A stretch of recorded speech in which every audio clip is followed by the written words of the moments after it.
Hello नमस्कार. सकाळचा timing आहे. आम्ही झोपेतच होतो तेच हे छानसं पार्सल आलं. मी यांना एक छान कपाट मागवलं होतं छोटंसं ड्रॉवर टाईप. तर कारण ते कशासाठी तर तृषाचे खूप सारे सॉक्स आहेत, रुमाल आहेत, मिलांचे सॉक्स आहेत, रुमाल आहेत. हे आपण किचनच्या साईडला हँग करून ठेवलं होतं, पण आता हे काहीतरी नवीन आहे. बऱ्याच जणांकडे आहे सुद्धा. ते मला मेशोवरती छान दिसलं तर म्हटलं आपणही मागवावं.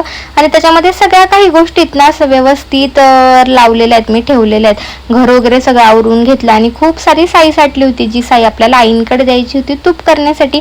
आणि तृषालाही आईंकडे ठेवायचं आहे मला आज, कारण मला जायचं आहे क्लासला. 2-3 दिवस झालं मी क्लास लावलेले आहेत फॅब्रिक पेंटिंगचे.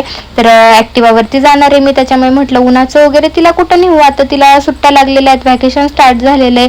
आता काही टेन्शन नाही, घरी आई असतात त्याच्यामुळे निवांत ती आईंकडे राहील.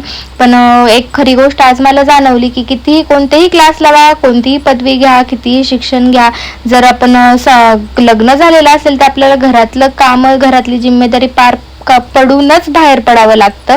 तर मस्तपैकी सगळं काही आवरलं, तृषाला आईंकडे सोडलं आणि आता मी मस्तपैकी ॲक्टिवावरती मस्तपैकी आपलं एन्जॉय करत करत क्लासला निघाले. तर आधीच लावायचा होता क्लास, पण ह्या ताई नेमक्या नव्हत्या.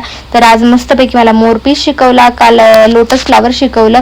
घरी आले, जेवण वगैरे केलं. धावपळीचा असा काही आजचा माझा दिवस होता, पण तो छान गेला. चलो बाय बाय.